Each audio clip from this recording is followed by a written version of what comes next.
안녕하세요. 주변의 권유로 앞으로 조금씩 철로 역정을 나눠 보고자 합니다. 철로 역정의 저자는 존 버년입니다. 존 버년은 1678년에 이 책을 출간했습니다. 원 제목은 The Pilgrim's Progress From This World to That Which Is to Come. 이 세상에서 장차 올 세상에 이르는 순례자의 길입니다. 내용은 주인공인 크리스천이 멸망의 성에서 출발하여 여러 시험과 유혹을 이기고 마침내 천성에 이르는 과정을 그리고 있습니다. 오늘은 이 책의 저자인 존 버년에 대해서 나눠보고자 합니다. 1678년에 출판된 철로 역정의 책 표지를 보시겠습니다. 왼쪽 사파를 보시면 한가운데 꿈을 꾸며 자고 있는 분이 있는데 바로 이분이 존 버년입니다. 존 버년은 1628년 11월 28일에 영국의 베드포드에서 조금 떨어져 있는 작은 마을 에스토우에서 태어났습니다. 그의 아버지는 냄비나 가정용품을 수리하는 땜쟁이였고 그의 가정은 가난했으며 존 버년도 아버지의 가업을 이어 땜쟁이가 되었습니다. 그는 이 세상 풍속을 쫓다가 영국의 청교도 혁명 때 16세의 나이로 본의 아니게 군 복무를 하게 됩니다. 이때 그는 군대 안에서 여러 기독교 청교도들을 만나게 되는데요. 하나님의 말씀을 이때 조금 배우게 됩니다. 전쟁이 끝나고 20세쯤 되었을 때 마가렛 벤틀리라는 가난한 여인과 결혼하였습니다. 비록 이 여인은 가난하였으나 독실한 기독교 가정에서 자라나 존 버년에게 많은 영향을 끼쳤습니다. 이 여인과 함께 그는 4자녀를 얻었는데 그 중에 첫째 딸 메리는 소경으로 태어났습니다.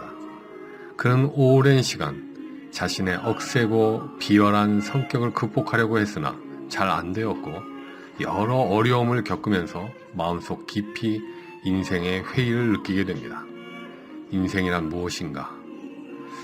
왜 나는 이렇게 가난한가? 왜 딸 메리는 소경으로 태어났는가? 나의 죄 때문인가? 과연 나와 같은 자가 구원을 얻을 수 있을까? 죄를 버리고 천국에 갈 것인가? 아니면 죄를 끌어안고 지옥에 갈 것인가? 등 여러 해 동안 존 버년은 이 인생의 큰 문제들을 가지고 씨름을 합니다. 그는 성공회를 떠나 청교도 침례의 교회 모임에 참석하면서 비천한 자신을 돌보시는 예수님을 깊이 알게 되어 1654년 베드포드 시내의 우주강변에서 침례를 받고 평신도로서 본격적인 복음 전파를 하기 시작합니다. 그는 1656년 20대 중반부터 노방 전도를 하기 시작했습니다. 크로멜 의회파가 주도하던 정치 상황이었기 때문에 5년 동안 자유롭게 전도와 설교를 합니다. 1660년 스튜어트 왕조가 들어서면서 청교도 박해는 시작되었고 찰스 2세 왕이 명을 내려 인가받지 못한 자는 설교를 금하였기에 결국 1661년에 체포되어 감옥에 들어갑니다. 존 버년은 영국 당국의 설교 금지령에 계속 불복하여 12년이나 감옥살이를 했습니다. 이 12년간의 감옥살이에서 존 버년은 많은 작품을 출간하게 되는데 묵상의 유익, 신자의 행동, 괴인 죄수에게 넘치는 은혜 등을 집필했습니다. 존 버년이 1672년에 석방되어 베드퍼드셔 교회의 설교자로 활동하였으나 기쁨도 잠시 1675년 다시 체포되어 감옥에 6개월간 가게 됩니다. 바로 이때 존 버년은 12년간 탈구하지 못했던 철로 역정을 드디어 완성하게 됩니다. 하나님의 나라를 향해 길 떠난 나그네의 여행기인 철로 역정을 읽다 보면 처음에는 아주 쉽고 재밌게 느껴집니다. 그러나 존 버년의 삶을 생각해 보면 이 책을 다시 읽으면서 결코 쉽지 않은 책임을 알게 됩니다. 이 사진은 런던의 버닐 필즈라는 청교도 묘지에 있는 존 버년의 무덤입니다. 그리고 이 무덤의 한면 빨간 원 안을 보시면 철로 역정 책의 주인공 크리스찬이 죄짐을 지고 순례의 길을 걸으며 이 죄짐을 벗을 방법이 없는가 고민하는 모습이 각인되어 있습니다. 그리고 오른쪽 사진을 보시면 무덤의 한 면인데요. 다른 한 면에 크리스찬이 주님의 십자가를 보자 곧바로 죄짐이 풀리는 모습이 각인되어 있음을 보실 수 있습니다. 앞으로 철로 역정을 함께 나누면서 우리를 포기하시지 않는 예수 그리스도의 넘치는 은혜와 여러 심각한 어려움과 좌절이 있더라도 오직 주님만을 향해 전진해 나갔던 믿음의 선진의 모습을 더욱 깊이 알고 배워나가기를 소망하게 됩니다. 히브리서 12장 1에서 2절. 이러므로 우리에게 구름같이 둘러싼 허다한 증인들이 있으니 모든 무거운 것과 얽매이기 쉬운 죄를 벗어버리고 인내로서 우리 앞에 당한 경주를 경주하며 믿음의 주요 또 온전케 하시는 이인 예수를 바라보자.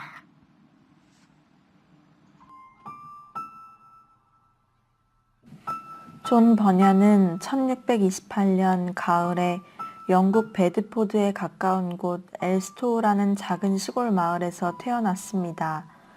그는 변변찮은 집시의 후손으로 태어났습니다. 근근히 생계를 꾸려가는 가정에서 태어났기에 그는 많이 배우지 못했습니다. 그나마 배운 것마저 그는 곧 잘 잊어버리는 머리를 갖고 있었습니다. 그는 어린 나이에 아버지의 생업을 이어받아 낡은 항아리와 냄비 등을 땜질하는 수선공이 되었습니다. 그의 어린 시절은 그리 밝지 못하였습니다. 그는 세상의 쾌락과 지옥의 형벌의 두려움 사이에서 고통스러워하였습니다. 유년 시절 그는 악담과 욕, 거짓말뿐만 아니라 하나님의 거룩한 이름에 대한 모독도 서슴지 않았습니다. 이러한 죄악에 관해서라면 그를 따라올 친구가 주변에 거의 없었기에 그는 불경스런 친구들 중에 단연 대장이었습니다. 하나님께서는 그가 어린애이었음에도 불구하고 가끔씩 악령들과 함께 지옥 형벌을 받는 섬뜩한 꿈들과 생각들을 주셔서 그를 위협하시고 그 영혼을 심히 두려움에 떨게 하였습니다. 그러나 꿈과 두려운 생각을 잊게 되면 그는 다시 제자리로 돌아가곤 했습니다. 심지어 존 버녀는 자신이 마귀였으면 하는 바람을 가지곤 했습니다. 왜냐하면 마귀들은 오로지 고문하는 일만 하는 것으로 생각하였기에 만약 지옥을 가야 한다면 고문당하는 것보다는 다른 이들을 고문하는 것을 더 낫게 여겼던 것입니다. 그는 이러한 생각들로 꽉 차 움켜쥐고 있던 죄를 놓을 줄을 몰랐습니다. 그의 나이 단지 10살 때였습니다. 하나님께서는 이러한 그를 완전히 버리지 않으셨습니다. 바다에서 익사할 뻔한 위기에서도 구원하시었고 보트를 타다 강물에 빠지게 되었을 때에도 하나님의 자비로 그는 목숨을 건지게 되었습니다.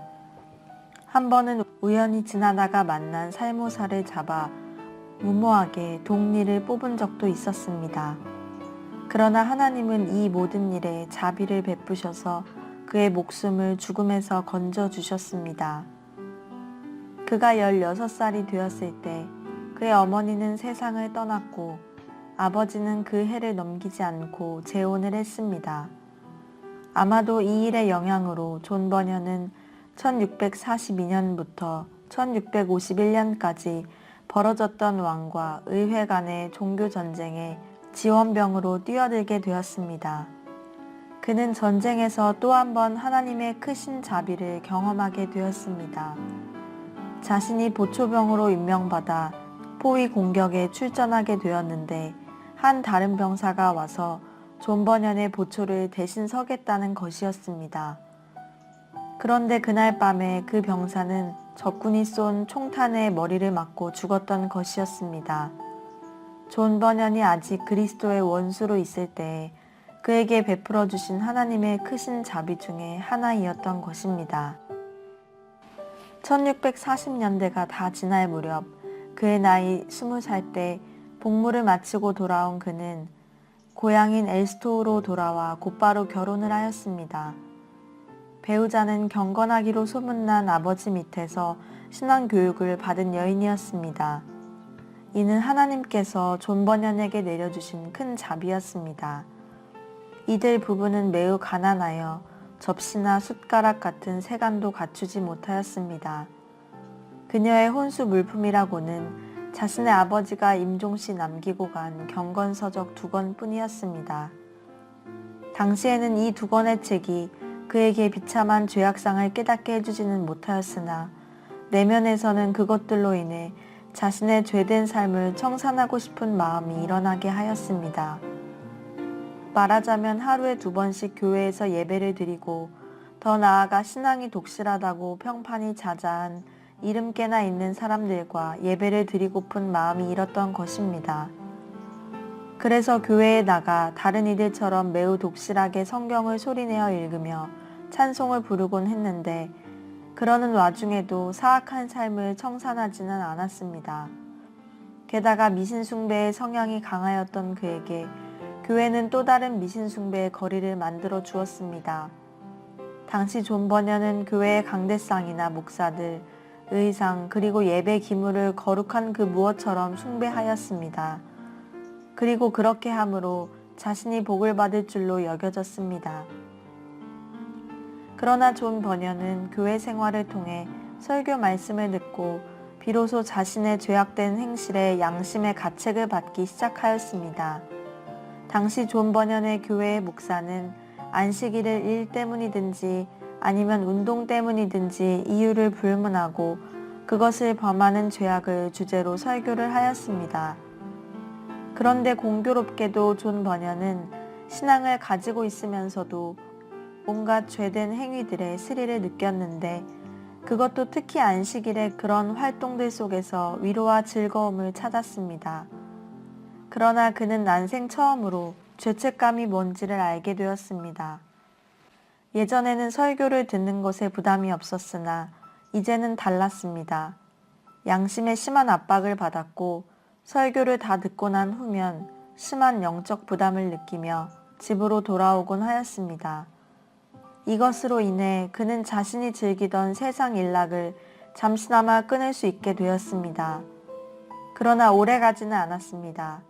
저녁 식사를 채 끝마치기도 전에 그의 죄책감의 마음은 사라졌고 그는 다시 예전의 마음으로 돌아와 고삐 풀린 망아지처럼 기뻐하였습니다.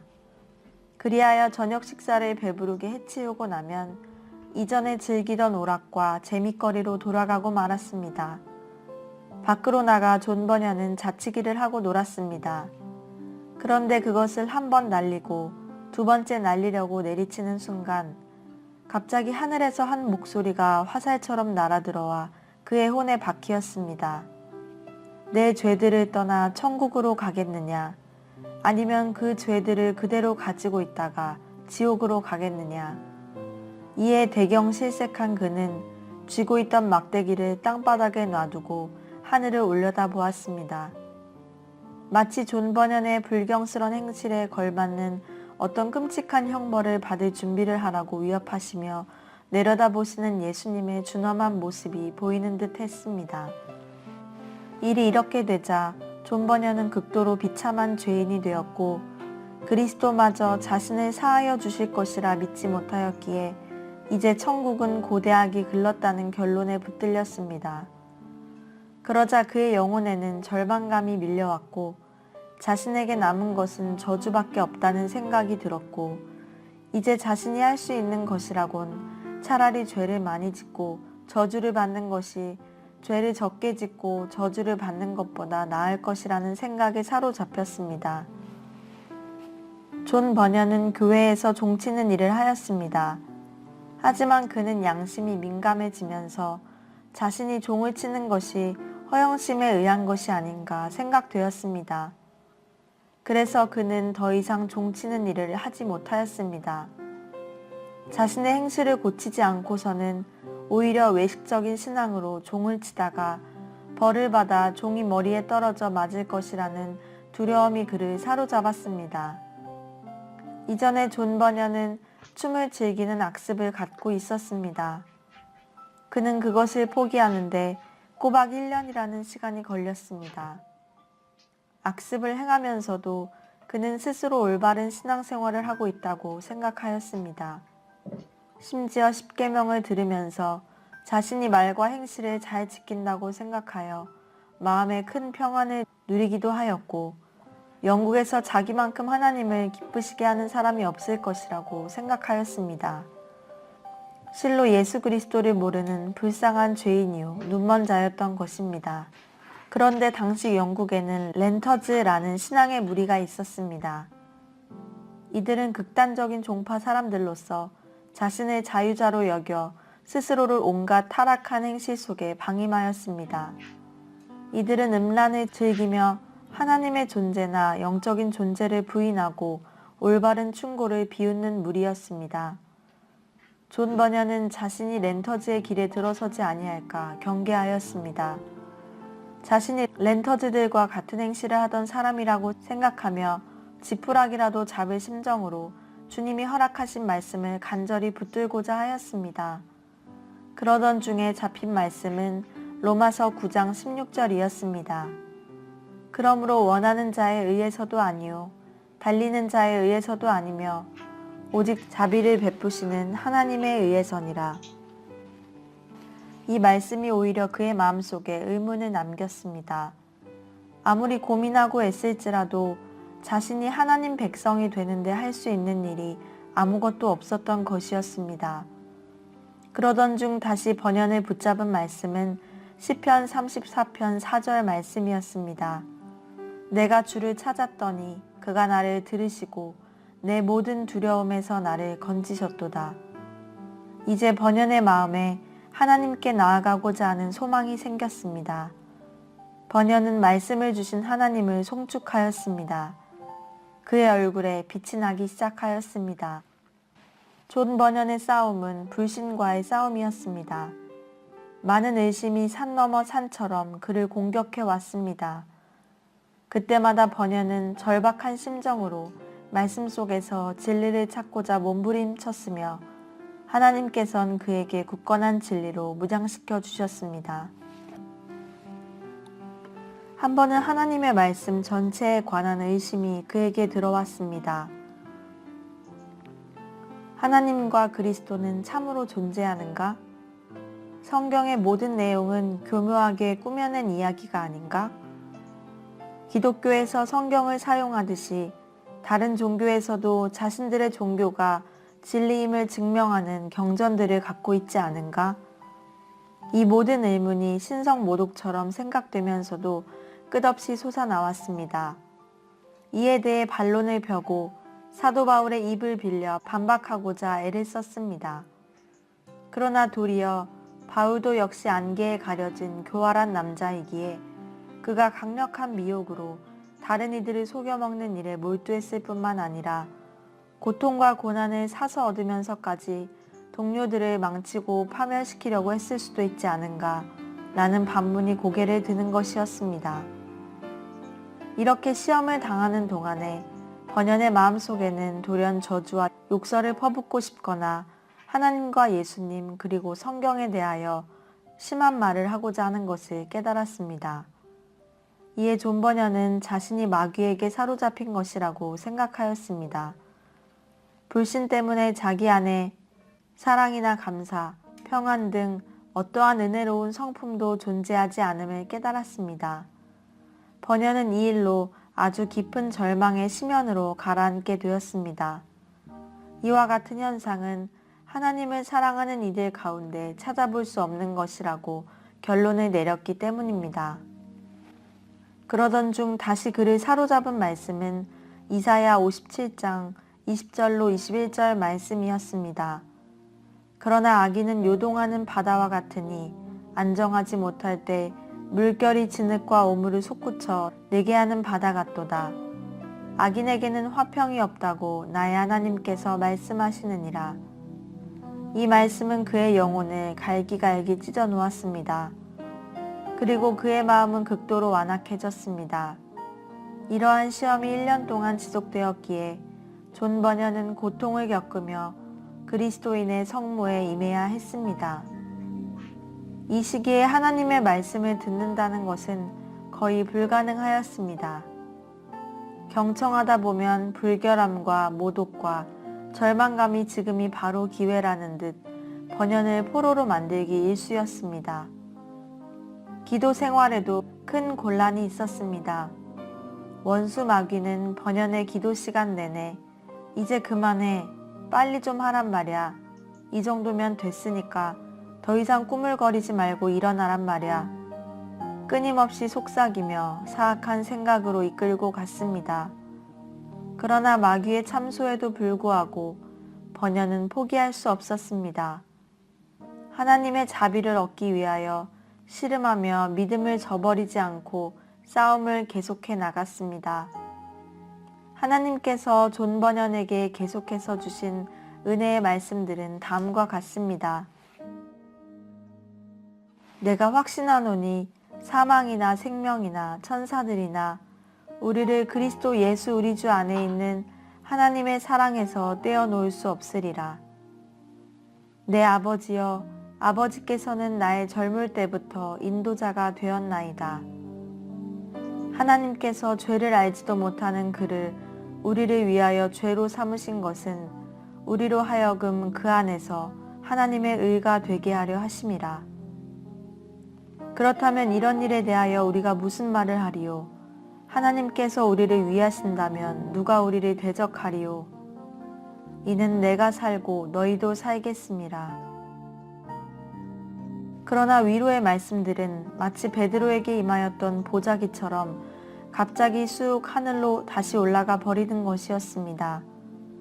그래도 주님께서는 더욱 충만하고 은혜스럽게 계시하여 주셔서 양심을 누르던 죄책감과 그것의 더러움으로부터 번연을 구원해 주셨습니다.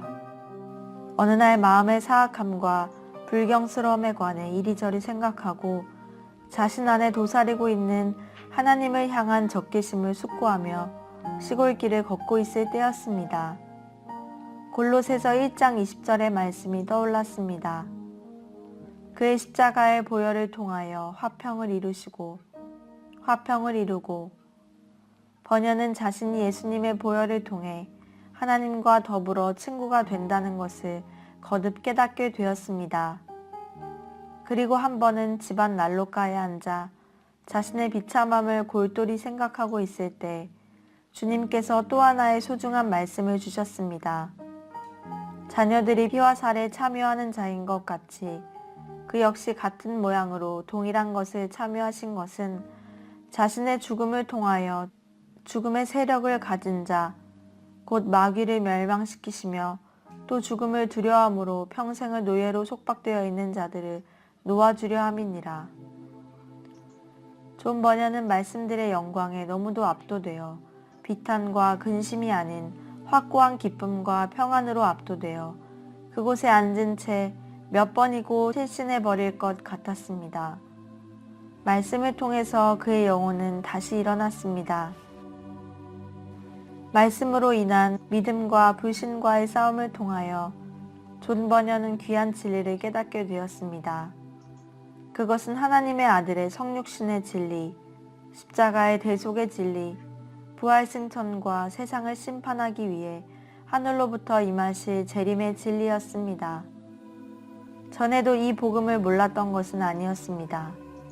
그러나 말씀의 선한 싸움을 통해 얻어진 하늘의 증거로 복음을 깨닫기 전까지는 전혀 다른 복음이었던 것이었습니다. 한때 존 번연은 예수님이 하나님이시면서 동시에 사랑이심을 알고자 애를 썼습니다. 그러나 어떤 진리에도 그는 마음을 정하지 못하였습니다.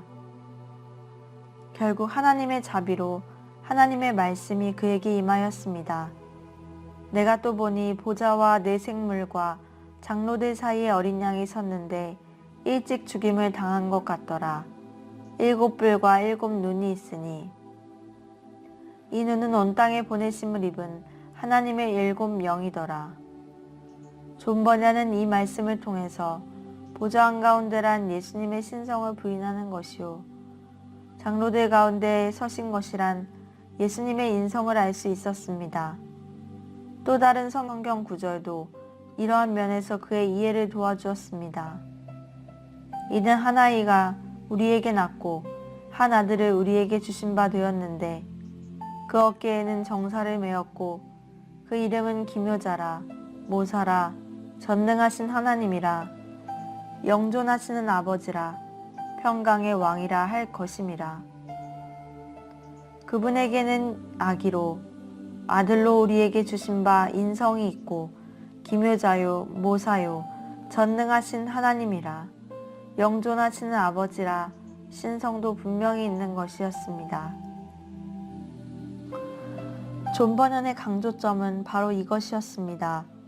하나님께서는 일련의 과정을 통해 진리를 알게 하시기를 기뻐하셨습니다. 우선 자신과 충돌이 나는 말씀을 주시고 그로 인해 여러 가지 시험으로 어려움을 겪도록 내버려 두신 후에 진리를 보여주시는 것이었습니다. 때로는 큰 죄책감을 느끼며 그로 인해 땅의 티끌처럼 산산조각이 날 때에도 그러하셨습니다. 그리고 나서 주님은 그리스도의 죽음을 그에게 보여주셨습니다. 나아가 그리스도의 피를 자신의 양심에 뿌리셔서 이전에 깨닫지 못했던 바를 발견하게 하셨습니다. 또한 율법이 세력을 떨치며 사납게 날뛰던 그의 양심에 그리스도를 통한 하나님의 평강과 사랑이 깃들게 하셨던 것이었습니다. 그때 존 버년은 소중한 보증과 함께 하늘로부터 구원에 관한 증거를 받았던 것입니다. 존 버년이 겪은 여러 유혹과 정신적 훈련 중 몇 가지는 성경 구절에 대한 그의 오해로 인해 야기된 것이었습니다. 다른 것들은 그의 마음을 올바르게 인도하려는 의도로 성령에 의해 허락된 것이었습니다.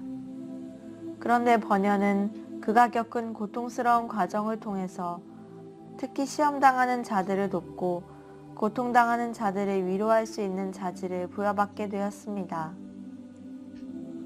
존 버년의 시험의 주요 원인은 그가 이전의 시험에서 건짐을 받을 때 다가올 시험에서 자신을 지켜주시도록 하나님께 기도하지 않았다는 것입니다.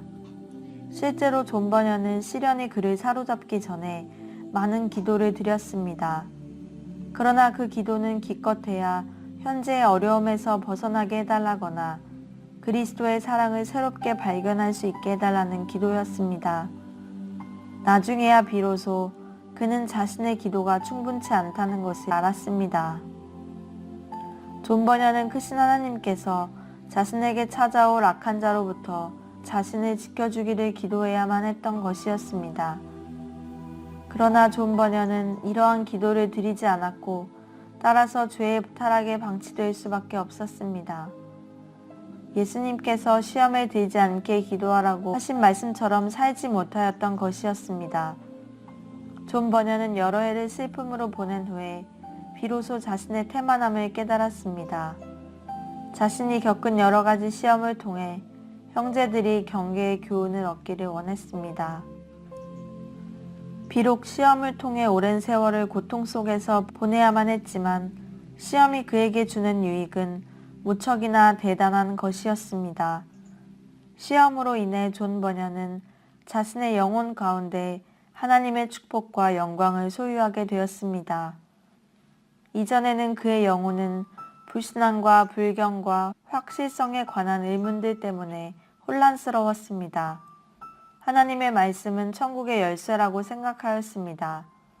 그러나 자신의 전생에는 바로 그 말씀과 정면으로 충돌하고 있음을 봐야만 했습니다. 그를 배척하는 성경의 한 구절은 수많은 군대보다도 감당하기 어렵게 그의 고통과 두려움으로 찾아왔습니다. 이러한 시험 가운데 그는 자신을 살릴 말씀을 성경 그대로 그 가운데서 절실하게 찾아야만 했습니다.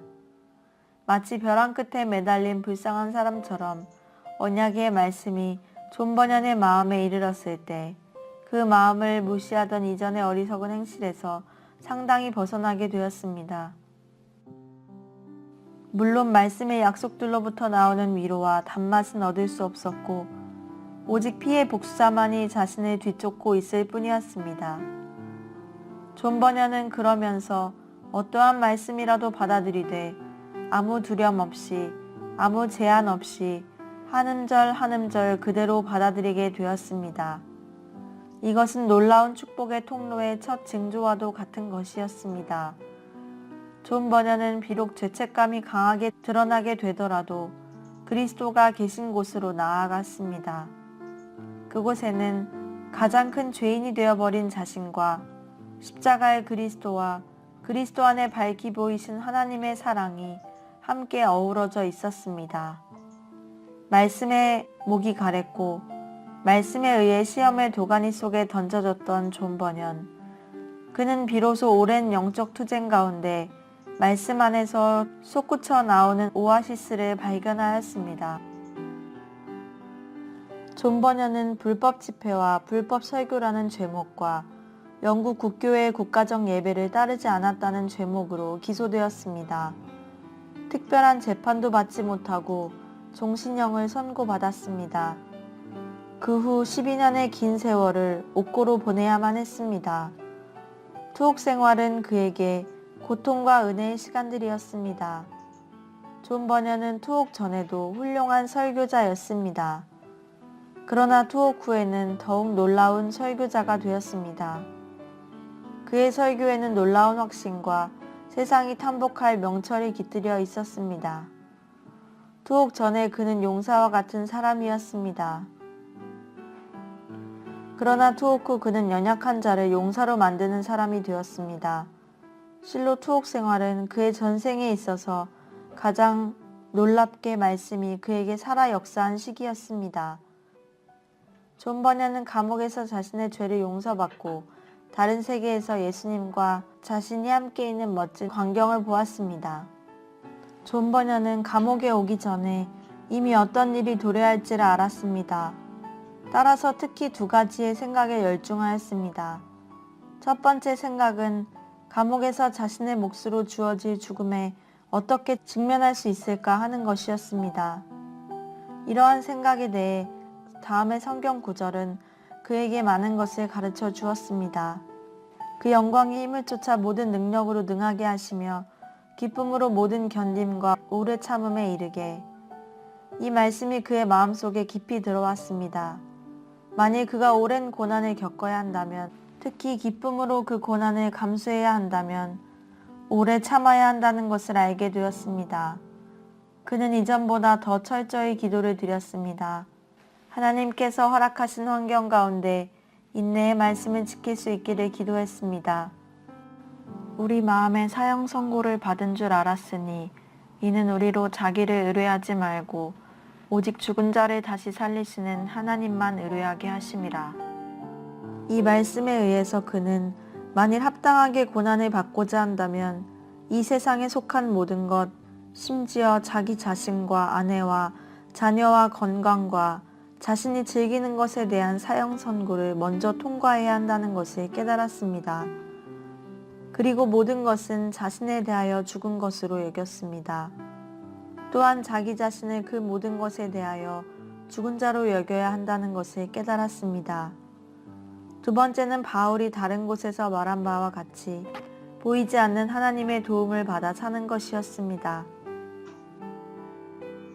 낙심하지 않는 방법은 우리의 돌아보는 것은 보이는 것이 아니요 보이지 않는 것이니 보이는 것은 잠깐이요 보이지 않는 것은 영원함이다 는 것을 믿는 것이었습니다. 그래서 존 버녀는 스스로 판단을 내렸습니다. 만일 내가 단지 감옥만을 대비한다면 알지 못하는 때에 채찍을 맞고 칼도 맞게 될 것이다. 또한 만일 내가 단지 이러한 일들만 대비한다면 나는 추방에 적합하지 않다. 더욱이 만약 내가 추방이 가장 나쁜 처벌이라고 결론을 내린다면 죽음이 찾아올 때에 나는 놀라게 된다. 그래서 나는 고난을 통과하는 최상의 방법이 그리스도 안에서 하나님을 신뢰하고 내세에 관심을 두는 것임을 알았다. 또 이 세상에서는 무덤을 나의 집으로 생각하고 침상을 흑암에 베풀고 무덤더러 너는 내 아비라 구더기더러 너는 내 어미 내 자매라고 부르는 것, 즉 이 세상에서 이러한 것들과 친숙해지는 것임을 안다. 이러한 도움들에도 불구하고 종종 그는 자신의 아내와 불쌍한 아이들과 떨어져 이러한 감옥에서 지내는데 뼈에서 살을 뜯어내는 것과 같은 고통스러움을 느꼈습니다. 자신의 가족에게 직면한 고통과 비참함과 궁핍함이 특히 불쌍한 눈먼 딸로부터 떠나서 지내야만 한다는 것이 그를 몹시도 고통스럽게 하였습니다. 자신의 눈먼 딸이 겪을지 모르는 곤란들에 대한 생각이 존 버년의 심장을 갈기갈기 찢는 것 같았습니다. 실제로 장님인 존 버년의 첫째 딸은 존 버년보다 먼저 세상을 떠났습니다. 불쌍한 내 딸아, 내가 이 세상에서 내 분깃으로 차지하게 되는 것은 얼마나 슬픈 것이냐. 나는 지금 약간의 바람을 네가 맞는 것도 참을 수 없는데 너는 매를 맞고 구걸하고 굶주리며 주위에 떨고 헐벗는 어려움과 그 이상의 수많은 불행을 겪을 수밖에 없구나. 너를 떠나는 것이 마음 아프지만 나는 감히 너의 모든 것을 하나님께 맡겨야만 한다. 오, 나는 이러한 형편에서 처자가 살고 있는 집을 그들의 머리 위에서 무너뜨리는 사람과 같다는 생각을 했다. 그러면서 나는 하나님의 법궤를 운반하기 위해 송아지를 떼어놓은 채 떠나가는 2마리의 어미소를 생각했다. 이러한 시험 중에 존 버년에게 도움을 준 말씀은 다음과 같습니다. 내 고아들을 남겨두라. 내가 그들을 살려두리라. 내 과부들은 나로 의지할 것이니라. 여호와께서 가라사대 내가 진실로 너를 강하게 할 것이요 너로 복을 얻게 할 것이며 내가 진실로 내 대적으로 재난과 환난의 때에 내게 간구하게 하리라.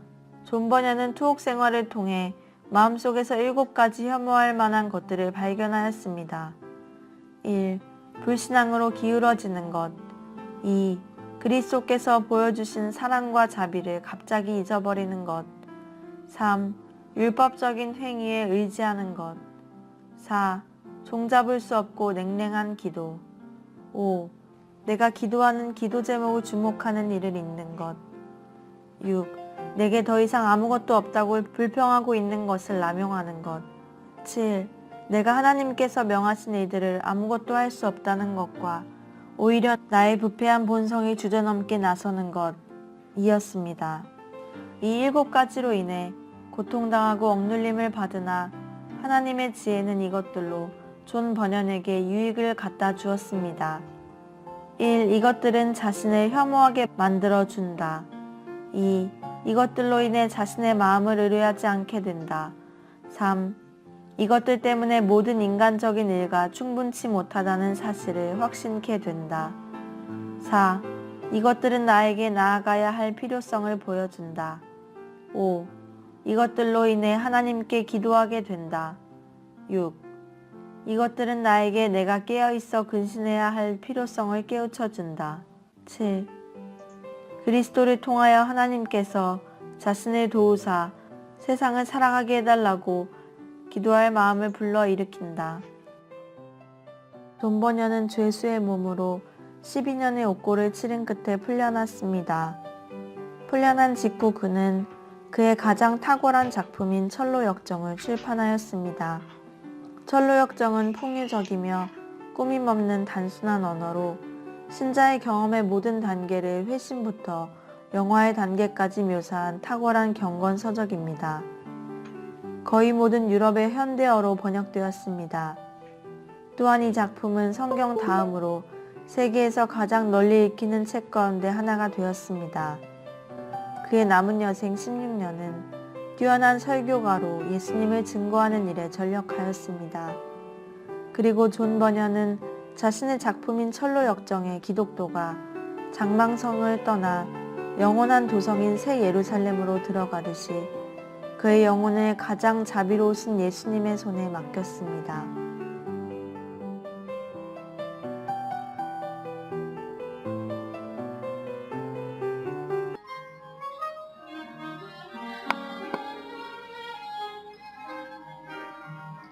나의 남은 생에는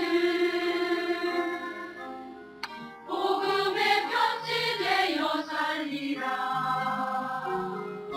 나의 남은 생에는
남은 생에는 복 있는 사람으로 살리라. 나의 남은 생에는 순백의 영혼으로 살리라. 나의 남은 생에는 맡은 일 충성하며 살리라. 나의 남은 생에는 행복한 전도자로 살리라. 1년을 살지 한 달을 살지 모르는 나의 남은 생에 범사에 감사하며 쉼없이 기도하며 주님 뜻대로 살리라. 나의 남은 생에는 정직한 예배자로 살리라. 나의 남은 생에는 하늘에 속한 자로 살리라. 1년을 살지 한 달을 살지 모르는 나의 남은 생에 범사에 감사하며 쉼없이 기도하며 주님 뜻대로 살리라. 나의 남은 생에는 정직한 예배자로 살리라. 나의 남은 생에는 하늘에 속한 자로 살리라. 나의 남은 생에는 하늘에 속한 자로 살리라.